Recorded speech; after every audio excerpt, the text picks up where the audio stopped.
Aê, aula de número 6. Deixa eu só colocar um pouquinho mais perto aqui. Alô, teste 1, 2, testando. Vamos lá. O que a gente vai discutir na aula de hoje? Aula de número 6, o mito da persona e a realidade da heterogeneidade. Grande objetivo da coisa toda: desconstruir a ideia de que existe um cliente médio ou uma persona perfeita. Demonstrar que o crescimento vem de vender para muita gente diferente, não para um nicho apaixonado. E eu fiquei na frente, agora sim. O que a gente vai discutir aqui? Talvez você já tenha aprendido isso em algum outro conteúdo, em alguma outra aula, em alguma outra abordagem aqui. Tradicionalmente, a gente acaba vendo, especialmente pela linha de pensamento, a linha de abordagem do Kotler, de que é muito importante que nós, enquanto profissionais de marketing, a gente tenha um nicho, uma segmentação muito clara, né? Que então a gente gaste um tempo ali muito, assim, dedicado a gente se especializar em falar com aquele recorte extremamente delimitado do mercado, falando uma abordagem mais ou menos assim. Que, ó, de todo mundo, tipo que gráfico de pizza, né? De todo mundo que potencialmente é meu cliente aqui, eu vou escolher uma fatia desse mercado e eu vou me especializar em falar os melhores argumentos do mundo, falar com a abordagem mais direta possível para esse recorte específico, e aí essa pessoa não vai ter outra opção, porque eu vou dizer exatamente o que ela está querendo, o que esse segmento está querendo comprar de mim, e aí, sabe, eu vou vender para todo mundo e eu vou reinar soberano. Não é bem assim, porque eu vou desconstruir aqui na aula de hoje que essa ideia do nicho, dessa persona muito específica, acaba não valendo muito a pena o esforço que a gente acaba dedicando a fazer isso. Que muitas vezes o nosso público comprador não é tão diferente assim do público comprador da categoria. Então, poderia até gerar um pensamento do tipo, como assim, né? Não é diferente? Então, todo consumidor é igual? Eu não falei isso. Eu falei que o nosso consumidor não é muito diferente do consumidor da categoria. Obviamente que existe diferença do consumidor de refrigerante para o consumidor de suplemento, para o consumidor de garrafinha plástica, para o consumidor de fone de ouvido. Isso daí tem diferença. O que eu quero dizer é, dentro da categoria fone de ouvido, não vai ter muita diferença entre o consumidor da Samsung, para o consumidor da JBL, para o consumidor da Apple, para o consumidor da Xiaomi, sabe? É isso que eu vou acabar discutindo aqui na aula de hoje. Então, vamos lá. Que nem eu estava falando, o tradicional que a gente acaba pensando é que o Kotler, orienta bastante esse pensamento de que, ó, se especialize, escolha um recorte de mercado e fale com esse público. O que a gente vai ver aqui é diferente. Por quê? Como que é o tradicional que a gente acaba pensando? Vamos dizer que você está querendo vender aqui o refrigerante do Dolly, Guaraná Dolly, Dolinho, seu amiguinho aqui, e aí você vai, tradicionalmente, nas nossas discussões de marketing, acaba acontecendo o quê? Vamos então gastar um tempo para entender quem que é a persona compradora do Dolinho aqui, o Dolinho, seu amiguinho.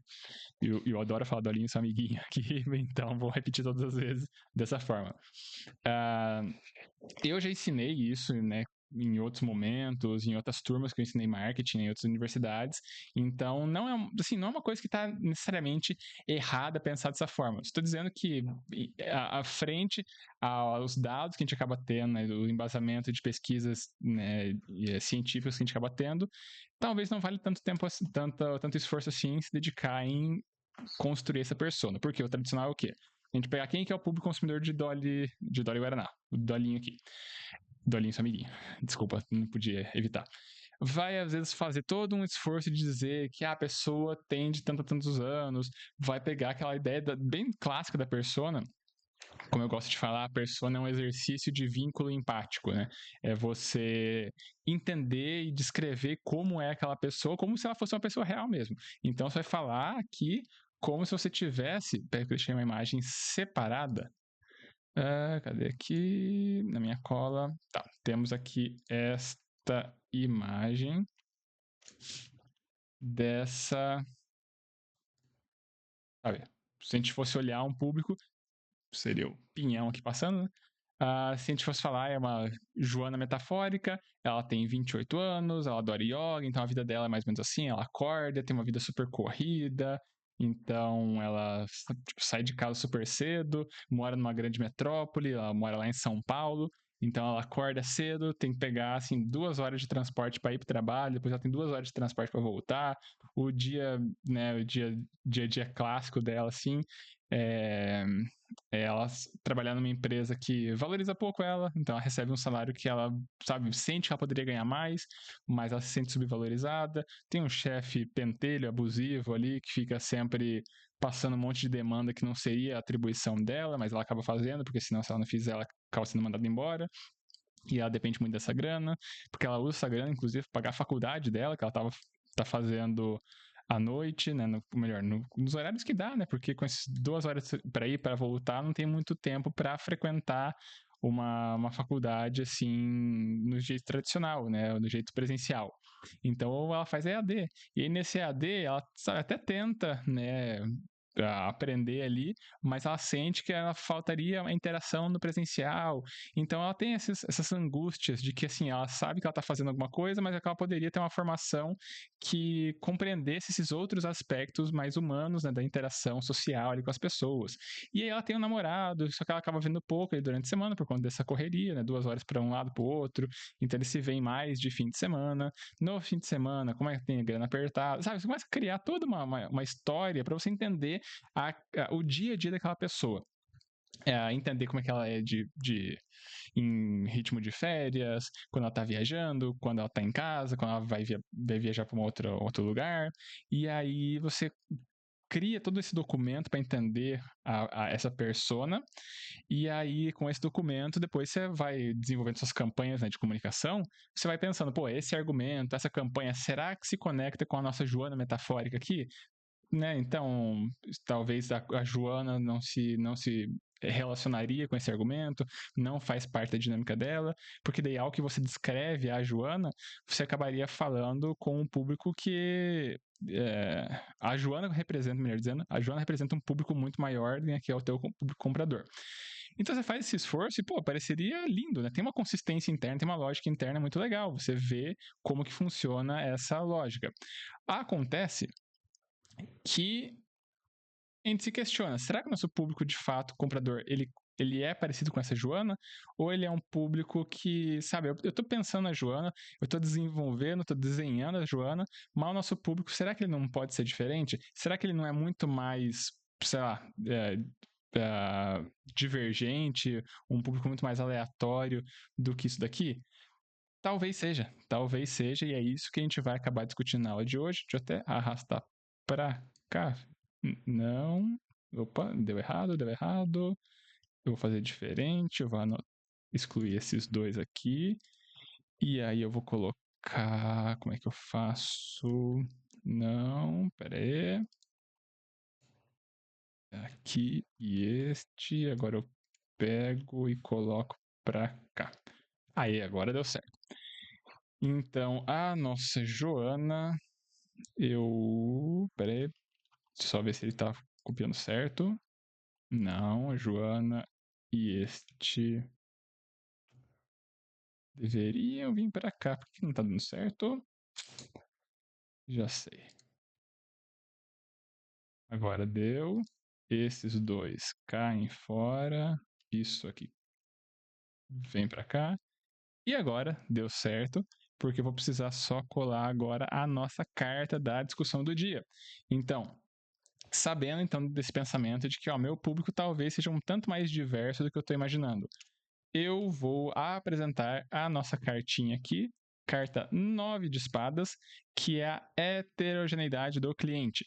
Então aqui é a aplicação dela, né? Use mídia de amplo alcance, não queira falar com um público só, tenha um guarda-chuva, né, que abrace todas as pessoas, abrace toda essa diversidade de públicos, porque eu tô mirando às vezes no perfil do senhorzinho metafórico que o seu Zé metafórico, mas na verdade o seu Zé metafórico ele não é tão diferente assim quanto o comprador da Cláudia, não é tão diferente do Márcio, não é tão diferente do Walter, não é tão diferente do Joaquim, não é tão diferente sei lá, da Camilinha, não é tão diferente do Pedro Ivo, não é tão diferente. A gente vai ter assim.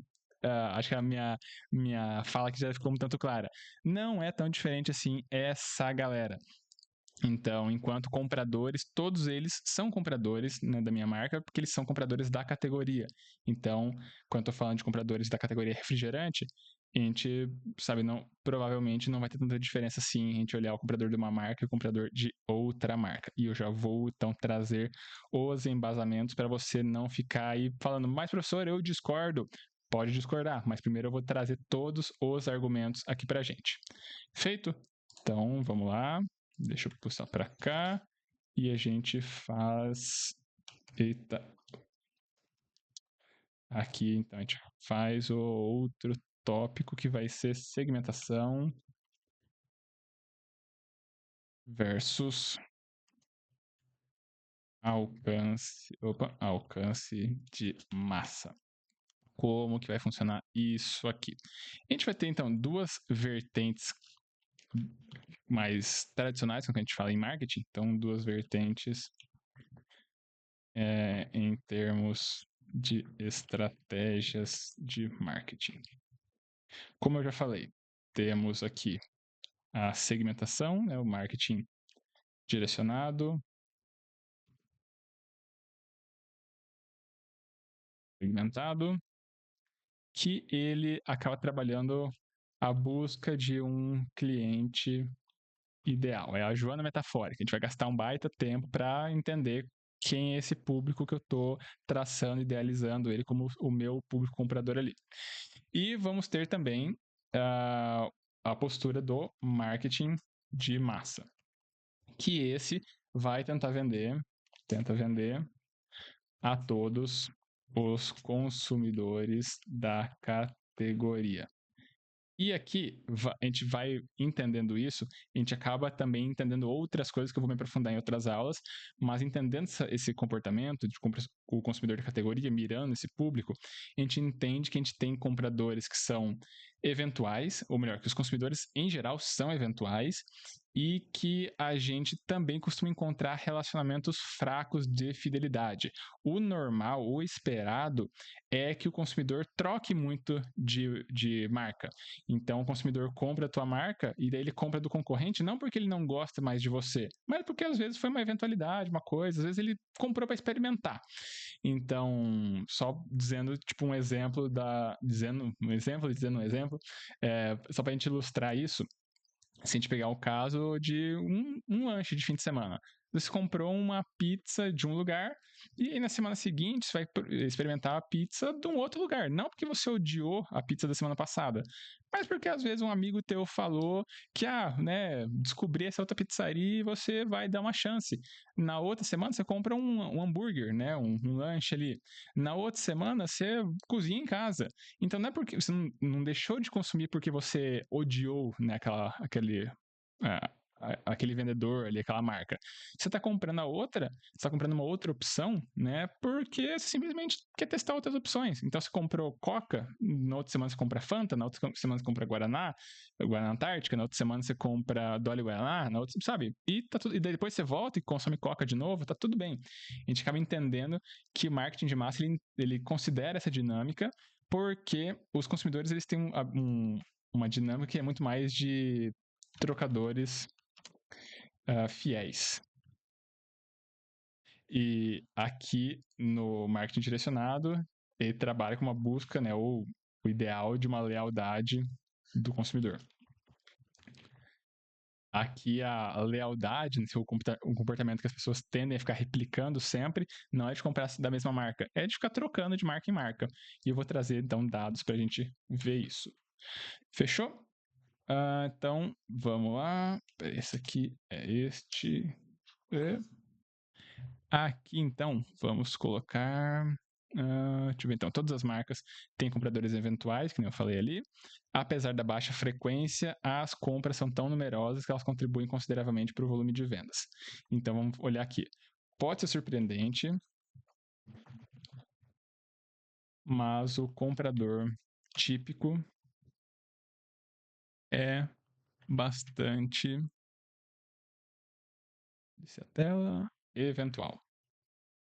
E aí, vamos lá começar a trazer alguns dados que me geraram um estranhamento na primeira vez que eu li, né? como eu falei, eu estou baseando no livro do Byron Sharp, né, como as marcas crescem, e o outro livro azul, né, que eu sempre me refiro aqui, o tijolão de marketing dele lá. Então, os dados eu fui tirando de lá, tem as fontes, etc. Então, vamos colocar aqui alguns dados que, sabe, ele vai trazendo as fontes, as referências, dados que se replicam ano após ano em países diferentes. E isso sabe, é um choque, mas esse choque a gente vai vendo que, ó, realmente, se eu ficar só teimando, eu tô teimando por recusar essa outra perspectiva. Primeiro de tudo, vamos olhar que essa ideia de comprador típico é bastante eventual, se conectando com essa ideia de que eu falei de que o normal é que as pessoas comprem pouco de você e que troquem bastante. Aqui um dado que a gente vai ter de compra da Coca-Cola. Então, distribuição de compra, taxa de compra da Coca-Cola, compradores. Opa, só um minutinho, deixa eu só fechar uma janela que tá WhatsApps. Aí.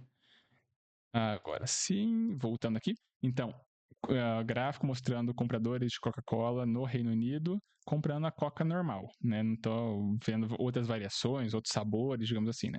Então, mostrando que, ó, se você compra Coca-Cola mais do que 3 vezes ao ano, então você é um heavy buyer, né, da Coca-Cola, um comprador frequente, uma pessoa que compra bastante. Mais de 3 vezes ao ano, você já é considerado isso. E aí você pode falar, pô, né, você tá falando então, e daqui dados de 2005, salvo engano. E aí você pode falar, pô, mas 3 vezes, né, eu consumo mais que isso. Primeiro, você pode ser a exceção, né, e a exceção que prova a regra, né, e segundo, você pode superestimar esse teu consumo. Você pode achar que você compra muito mais do que você compra. Porque não é, aí eu não vou lembrar em qual parte ali do livro que tá, mas é um comportamento assim, que o Byron Sharp fala que eles fizeram estudos fazendo acompanhamento das pessoas, né, do hábito de compra delas. Para olhar assim, a pessoa ela acha que ela compra, né, tantas vezes por mês, por ano, determinada categoria de produtos, e eles fazem um acompanhamento olhando, se não me engano, na metodologia, as notinhas de compra, né, do tipo do mercado. E aí, olhando as notinhas de compra, vai olhar quantas vezes de fato a pessoa comprou tal produto. E primeiro, as pessoas elas falam, digamos, um valor de 10x e na verdade foi 2x, né, o que ela comprou. Então elas acham que compram muito mais do que necessariamente de fato estão comprando. E aí, lembra do exemplo que eu falei do lanche ali. Numa semana você compra pizza, numa semana você compra o hambúrguer, numa outra semana você compra um sanduíche natural, numa outra semana você faz sua própria pizza em casa, numa outra semana você troca, né, de pizzaria, e na hora que você vai ver daquela pizzaria que você gosta muito, você acaba comprando muito pouco, né, porque você está trocando, você está experimentando outras coisas. Refrigerante, que nesse exemplo, é a mesma coisa. Pode ser surpreendente, né? Você falar, nossa, que você compra mais de 3 vezes ao ano, você já começa a entrar um público que um consumidor extremamente, assim, pesado, né? Frequente, habitual da marca. Talvez você compre muito menos do que você imagina, porque você compra às vezes Coca numa vez, depois você sai, né, numa outra semana, você compra uma Pepsi, você vai num outro restaurante, num barzinho que não vende Coca, né, tá vendendo só Pepsi, no outro você vai pedir Guaraná, no outro você vai pedir um suco, no outro você sai tomar uma cerveja, então há que se fazer essa ressalva, colocar esse asterisco de que talvez a gente consuma menos do que a gente acha. E eu já vou desenvolver um pouco mais esse raciocínio, só vou então colocar um outro gráfico aqui para dizer, não, professor, esse daqui então é o gráfico de Coca, mas talvez os compradores da Pepsi sejam diferentes. Vamos ver. Aqui dados, né, no Reino Unido, compradores de no Reino Unido, compradores de refrigerante de cola, né, que estão comprando Pepsi. Então, tem a Coca-Cola, né, mas tem a Pepsi-Cola, né, digamos assim. Então, compradores de Pepsi em 2005, né, comprando X vezes no período, X vezes no ano. Aqui, exatamente a mesma coisa. Se você compra Pepsi mais do que 3 vezes ao ano, você já é um heavy buyer, né, da Pepsi. Então, aqui o grosso, assim, o principal dos compradores, a grande massa de consumidores da marca é de quem compra muito raramente. Então, eles têm uma base muito grande de clientes e, vamos dizer assim, cada vez é o momento de alguém voltar a comprar da marca. Então, eles faturam muito porque eles têm uma base muito grande. E essa base é assim, eles compram, digamos, no exemplo que eu falei, você compra hoje, talvez você volte a comprar só daqui a muito tempo, que você vai comprando outros itens da categoria, você vai dando chance para outras ofertas, e depois, quando você volta a comprar, não é porque você não gosta mais, é porque simplesmente você estava testando outras coisas. Então a grande massa de compradores compra muito pouco. Então você compra mais que 3 vezes ao ano, né? Também você é um heavy buyer da Pepsi. Você fala, pô, mas professor, isso daí é Reino Unido. Se a gente olhar outro lugar, vai ser diferente. Será que vai ser diferente? Vamos lá, mais um gráfico aqui, surra de dados pro amiguinho aqui que tá olhando.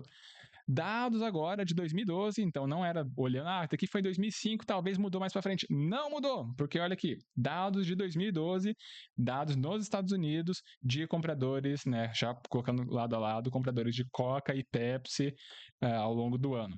De novo, mesmo comportamento. Você compra mais do que 3 vezes ao ano, ó, já é considerado um comprador, um comprador heavy buyer, né?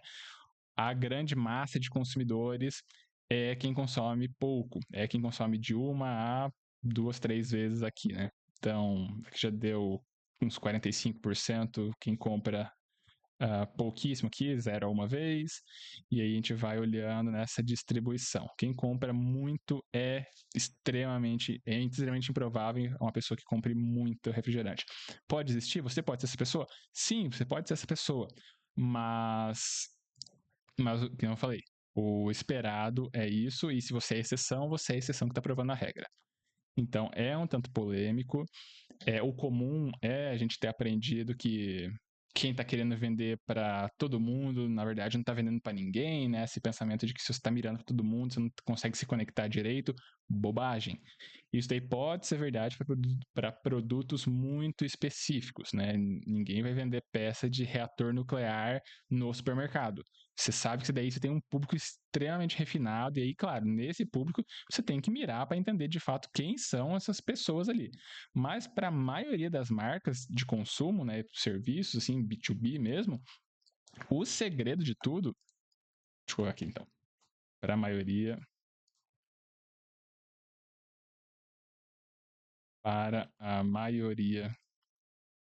das marcas, o segredo é alcance. Vou até colocar o sublinhado. Então, para a maioria das marcas, o segredo é alcance. Foi que nem eu falei do caso dos refrigerantes. Essas marcas, elas vendem muito, elas têm um faturamento muito alto, porque elas têm uma base muito grande de clientes. E tá toda hora sendo o momento de alguém voltar a comprar deles, tá? Então, a pessoa vende para digamos, vendeu para mim hoje, eu vou comprar de novo, daqui 3, 6 meses eu volto e compro, né, outra vez. E aí, tudo bem, né? O negócio é que eu preciso de uma base muito grande. E por isso vai ser um tema que eu vou falar mais pra frente, mas é uma das coisas uma das leis, né, que o Byron Sharp coloca, que é a lei da dupla perda. Agora eu tô falando de bate-pronto, é mais ou menos assim. Toda marca, ela perde clientes, né? Que nem eu falei. Você compra hoje, você vai comprar de outros concorrentes, depois você volta, compra ali, etc. Toda marca perde clientes. É particularmente mais desafiador. E também temos marca grande, ela perde mais clientes do que marca pequena, porque ela tem uma massa maior, né, de compradores, ali, de massa, de público comprador, né? Mas é particularmente mais desafiador para marcas pequenas, porque eles têm uma base menor de clientes. Então vamos dizer assim, deixa eu virar a câmera. Enquanto isso, vocês vão olhando o pinhão aqui, tirando um cochilo. Toda marca tem então uma base de clientes, né? Então, digamos, uma marca pequena tem um número reduzido de compradores. Esse número reduzido vai ser assim, uma pessoa comprou, depois para ela voltar a comprar, tipo, às vezes foi comprar outras coisas e para voltar nela vai demorar muito, você tem poucas pessoas. Quando a marca é muito grande, vamos dizer que a probabilidade de ser a vez de uma pessoa que já comprou voltar a comprar vai aumentando, sabe? Se tem um número restrito, se tem, sei lá, 1.000 compradores e uma outra marca tem 100 mil compradores, por mais que elas estejam vendendo uma unidade ali por ano para aquela pessoa, e para uma está vendendo 1.000 unidades, está fazendo 1.000 vendas ao longo do ano, e em outra empresa está vendendo 100 mil, fazendo 100 mil vendas ao longo do ano. Simplesmente por uma questão de abrangência, de alcance daquela marca. Então, por mais que todo mundo venda para uma única vez para cada consumidor ao longo do ano, uma marca que tem uma massa de clientes maior acaba se beneficiando por conta disso. Então, por isso que para marcas pequenas é muito mais desafiador crescer no mercado, porque eles já têm uma base menor de clientes. Então, o jogo é aumentar, alcance, chegar em mais pessoas, aumentar o market share, fazer isso. Você não tem que se preocupar em ficar vendendo várias vezes. Aquela ideia também tem uma lógica interna muito bonitinha de que é mais barato você vender para quem já é teu cliente do que você ir atrás de outros clientes. Bobagem, bobagem. Se fosse verdade, isso daí a gente veria dados aqui de Coca, Pepsi, essas gigantes, né, que tem uma distribuição mundial, com um comportamento do gráfico aqui o oposto. Então, se eles entendem esse jogo, não queira você reinventar a roda. Aposta no que são essas leis do marketing. Tal como a gente tem uma lei da física, que você não vai ficar brigando contra a gravidade, entenda que é assim que as coisas funcionam. Professor, eu discordo. Tudo bem. Traz, né, os estudos, os dados e daí compara com a metodologia, vê qual que tem mais dados, mais robustez frente a esses dados aqui que a gente tem do Ehrenberg Base Institute, né, lá do Byron Sharp, dos periódicos, né, onde ele já publicou os artigos, e aí faz a contraposição. Se encontrar que você encontrou que isso aqui é diferente, tudo bem, mas né, o que a gente vê no livro é que isso aqui funciona para refrigerante, para pasta de dente, para comida de cachorro, para enxaguante bucal, para bebidas, né, dos mais variados tipos, para cerveja, para vinho, para tudo quanto é tipo de coisa. Então, isso que a gente está falando. Quanto mais você está batendo nesses dados, mais eles estão mostrando que ele se sustenta, porque no país ali, numa marca, a gente achou que era outra, né? Então, de Coca, vamos olhar Pepsi, também concordou. De Pepsi, vamos olhar Fanta, vamos olhar outras marcas. Continua. Vamos olhar outro país, né? Então, do Reino Unido, olhou para os Estados Unidos. Continua. Olhou em outro ano, a gente fez 2005, vamos olhar 2012, vamos olhar 2020. Continua. Então, são dados muito robustos, né? Que eu falei, pode te causar esse choque inicial, mas os dados ali é isso que eles acabam dizendo, né? São muito consistentes, né? Então, os compradores são muito menos fiéis do que a gente pensa, os compradores são muito mais esporádicos do que a gente pensa, e a gente precisa mirar nos grandes números, precisamos mirar na grande massa de pessoas, tá? E aí, uma coisa que eu coloco aqui, deixa eu só, isso aqui eu vou colocar copiar o escrito. Não se trata de a gente tratar todos os consumidores como iguais, de a gente achar que todo mundo é uma massa burra, uma massa que não está pensando ali. O negócio é que a gente está entendendo que o jogo é entender o que está unindo aquelas pessoas. O comprador da Pepsi, da Coca, não é muito diferente entre si, porque o que eles estão querendo é matar a sede, né? O que eles estão querendo é uma outra coisa, não é a fidelidade pura e restrita, porque, meu Deus, eu sou o defensor da Coca-Cola. Não, eles estão comprando outra coisa. O que está unindo o banqueiro, o surfista? O que está unindo quem bebe Coca-Cola? O teu amigo que bebe, teu amigo esquerdista bebe Coca-Cola. O teu tio, né, que espalha fake news, bebe Coca-Cola. Sabe, a tua namorada, teu namorado, teus parentes, a pessoa de alta faixa de renda, pessoa de baixa faixa de renda, todo mundo bebe Coca-Cola. Então não tem um perfil muito específico. Todo mundo pode ser o público. Então, até estava pensando nisso agora há pouco, né, que eu estava falando e montando um outro exemplo na minha cabeça. Pra gente até se questionar essa ideia né, que a gente vai ter um perfil muito, muito desenhadinho das pessoas e a gente não considera que outras pessoas possam, de fato, ser nosso comprador.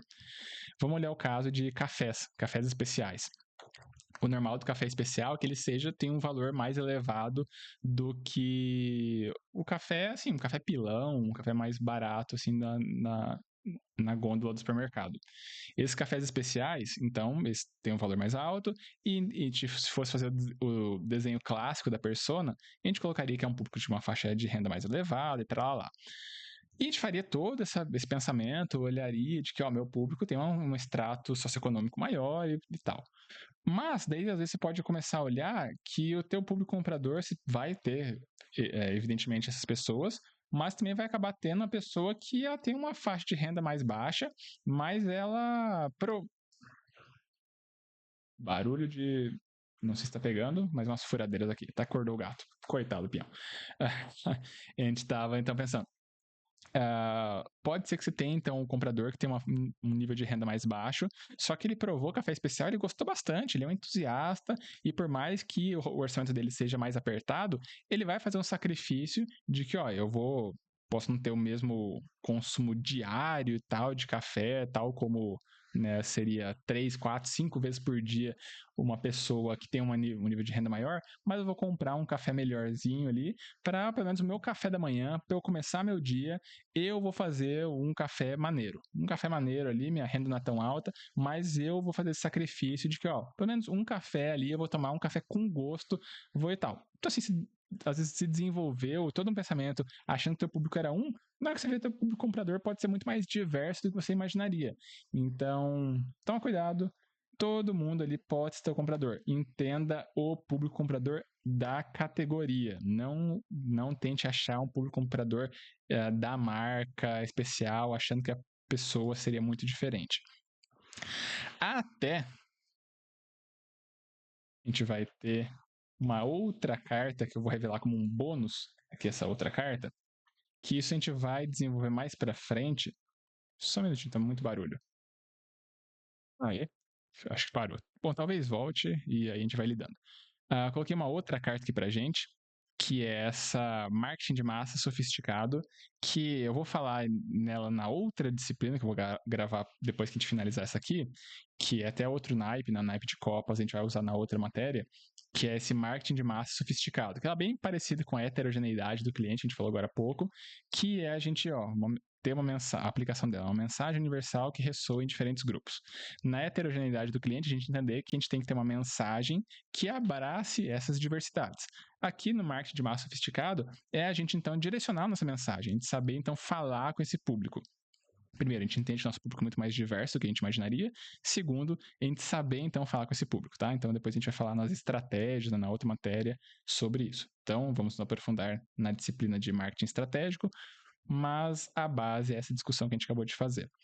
Até porque esses públicos eles podem ser muito diversos por conta da sobreposição de públicos. Deixa eu colocar aqui para... Eu adoraria ser mais inteligente e conseguir fazer isso sem ficar batendo nos atalhos. Lembrei dessa tabela, que tá na pausa que eu fiz agora enquanto esperava a furadeira terminar, eu fui caçar ela aqui. Mais um dado para reforçar a nossa discussão do compartilhamento de públicos, a sobreposição de públicos. Aqui um dado, né, também do livro do Byron Sharp, trazendo esse compartilhamento de consumidores. Então aqui compradores de uma marca durante o período de análise nesse período aqui. E aí versus, né, olhando melhor assim, a porcentagem dos compradores de tal marca que também compraram a Coca-Cola normal durante o período. Então, quem comprou Coca Diet, 65% desses compradores também compraram Coca normal. Quem comprou Fanta, 70% deles também compraram Coca normal. Lift, né, que é um outro refrigerante que no Brasil nem deve ter, Lift, 67% deles compraram Coca. Pepsi, quem comprou Pepsi, 72% desse público também comprou Coca. Na média, 69% dessas pessoas. E, claro, né, umas marcas um pouquinho a mais, um pouquinho a menos, mas dentro da margem de erro, né, na estatística, a gente poderia dizer que é a mesma coisa. Então, o que eu tô falando? Obviamente, pode ter uma diferencinha de uma marca ou outra, a Coca e a Pepsi, pode ter uma diferença, mas você vê que o público é muito mais compartilhado. Vamos arredondar aqui, 70% do público de uma marca também está comprando a outra. E o inverso é verdadeiro, né? O público da Coca, 65% deles está comprando Coca Diet, 70% deles está comprando Fanta. Então é um jogo que eles também têm essa relação cruzada. Então, o público é muito mais compartilhado. Pode ser que tenha uma particularidade muito ali específica, pode ser que tenha, mas não estou negando que uma marca ela não é diferente da outra, mas o público costuma ser muito parecido. Então, ao invés de ficar gastando tempo pensando quem que é esse teu público ali muito granular, né, da tua marca, entenda o público comprador da categoria, porque é muito provável que o comprador da tua marca também esteja comprando de outras marcas. Então pega dados, né, do mercado, dados de associações, de conselhos, né, dependendo do órgão ali da categoria de produto que você trabalhe, olhe isso, que é bem provável que você, ao entender o cenário do teu mercado ali, você esteja entendendo, por consequência, a tua marca num nível ainda mais profundo. Fechou? E aí, vamos colocar aqui uma atividade para a gente pensar a atividade da Unitu. Deixa eu só pegar ela aqui, tá no meu outro arquivo, fazer uma pausa só para não ficar dançando muitas páginas. Só um segundinho. Aê, voltei. Colocar aqui essa atividade, talvez esteja certo, talvez é para cá. E aí, o que vai ser a atividade da nossa Unitu? No projeto da Unitu, quando eu perguntar quem é o público consumidor, se responderem com uma lista de adjetivos de personalidade, isso vai ser considerado errado, porque lembra, a gente não está interessado em saber a particularidade do comprador da tua marca. Entenda o público comprador da categoria. Então, entendam a categoria. Definam o alvo pela categoria de produto. Quem compra a categoria? É com essas pessoas que tem que falar. Então, para vocês fazerem agora como dever de casa aqui da aula, depois de vocês darem o like, se inscreverem e encaminharem esse vídeo aqui, essas nossas aulas, para 3 outras pessoas, aí você faz a atividade. Então, busquem dados sobre o perfil dos consumidores daquela categoria. O objetivo é vocês aumentarem a entrada nesse universo total. Entendam quem é o público comprador da categoria. Não pensem que vocês são muito diferentes do que a média do mercado. É bem provável que vocês sejam exatamente a média do mercado, porque exatamente é a média. Então, é isso. Como eu já falei, dê os avisos protocolares, se inscreva no canal, ative o sininho e faça todas essas coisas de YouTube. E aí a gente se vê na próxima aula, porque eu vou encerrar aqui e em 3, 2, 1 e nos vemos daqui a pouco, quando você der o play no seu próximo vídeo. Então, falou, até mais!